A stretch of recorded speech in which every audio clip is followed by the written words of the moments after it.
Sepulang dari Batu kemarin, saya menginap semalam di rumah nenek yang berada di Desa Watesumpak, sebelah timur dari Trowulan, Kota Mojokerto. Capek fisik sih tidak ya, cuma mata harus menjaga pandangan untuk tetap terfokus di jalanan. Karena di daerah Trowulan ini banyak sekali cagar budaya sejarah, kali ini saya mampir di sebuah cagar budaya yang bernama Gapura Wringin Lawang. Karena kebetulan searah dengan jalan pulang menuju Tuban. Karena saya tidak menjumpai pintu loket, saya pun langsung memarkirkan mobil saya di tempat parkiran yang cukup luas. Memang di sini tidak ditarik biaya, tapi saya disarankan untuk mengisi buku tamu yang sudah disediakan. Pak sinten namine? Pak Jono ya. Pun dangu teng mriki. Tahun 1970 Joko teng mriki nggih. Ya, Pak Jono. Orang yang sempat saya ajak ngobrol sedikit mengenai Wringin Lawang. Beliau sudah mengabdikan diri untuk menjaga cagar budaya Wringin Lawang ini mulai tahun 1970 sampai sekarang. Wringin Lawang adalah sebuah gapura yang mempunyai tinggi sekitar 6 meter. Yang menjadi pertanyaan saya di awal sebenarnya, kenapa gapura ini diberi nama Wringin Lawang? Saya pun akhirnya mencari literasi yang ada di papan sejarah. Bahwasanya sebutan Wringin Lawang dikaitkan dengan adanya 2 pohon beringin yang mengapit gapura tersebut. Jadi mungkin 2 pohon beringin itu diibaratkan pintu atau lawang dalam bahasa Jawa. Dari cerita yang disampaikan Pak Jono, di tahun 1991 sampai 1995, Gapura Wringin Lawang ini pernah mengalami pemugaran. Tentunya untuk disempurnakan, karena konon katanya saat ditemukan gapura ini tidak utuh. Setelah ngobrol cukup dengan Pak Jono, saya pun berkeliling mengitari gapura itu. Dan pastinya kamera ini tidak akan lepas untuk mendokumentasikan. Ya, hitung-hitung sambil berbagi wawasan sejarah lah. Bagi yang berkenan untuk subscribe, itu sih bisa menjadi kehormatan buat saya. Sama dengan candi-candi lain di seputaran Trowulan, batu bata merah berukuran besar yang tertata rapi dan saling melekat tanpa semen. Ya, inilah bagian dari sejarah yang harus kita jaga dan kita lestarikan.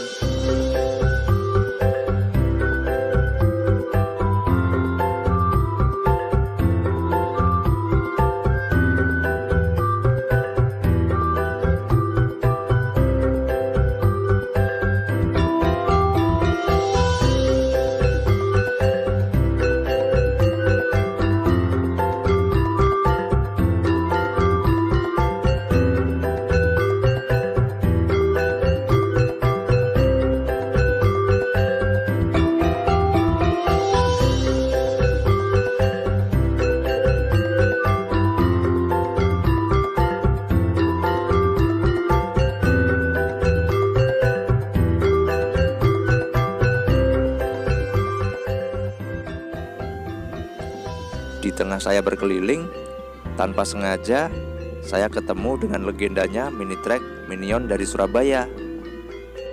Pak Abadran. Mini track kalau ketemu Ini Minion. kebetulan saya ketemu sama Abadran ya. Iya, Abadran dari Surabaya. Dia naik sepeda Minion. Yang kecil itu frame berapa Mbak itu? 24 ya? Enggak, 20. Oh, frame 20 ya. Iya. Frame 20. Single gear, bayangkan single gear, bukan double gear ya. Nah, itu mau perjalanan naik sepeda model ke Kediri. Sudah keliling kemana aja Mbak? Wah, saya sudah ke Jakarta 3 kali. Mandalika. Sirkuit Mandalika yang ada di mana itu? Lombok. Di Bali. PP itu saya gowes terus. Wah, iya. Udah neo kemenge. Iya, Jogja. Iya. Nah, berapa kali? Madiun. Kemana aja, Malang sudah kemana lah. Saya lipat Jember, lipat Gunung Kumitir. Lewat Alas Kumitir. Iya, betul. Saya pernah tapi numpak bis dulu. Saya jalan terus Mas ke atas. Di situ saya gowes terus. Iya. Sendiri Mas waktu itu. Sendirian. Sendiri. Oh iya. Dewe gak nyalinin Iya, ya. saya Alas sendirian. komputer soalnya Iya. rimbun dan jalannya berliku-liku. Abah Deran.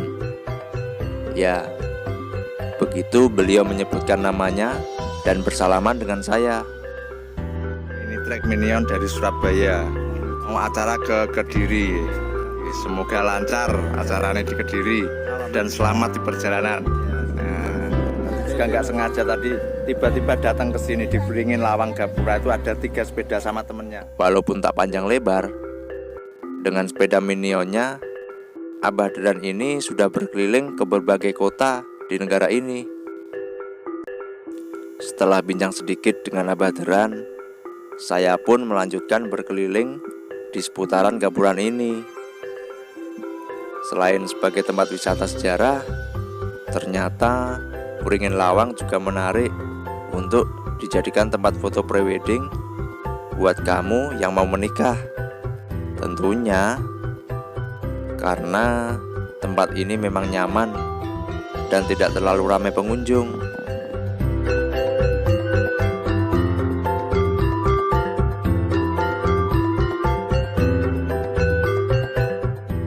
Tidak seperti di Batu kemarin.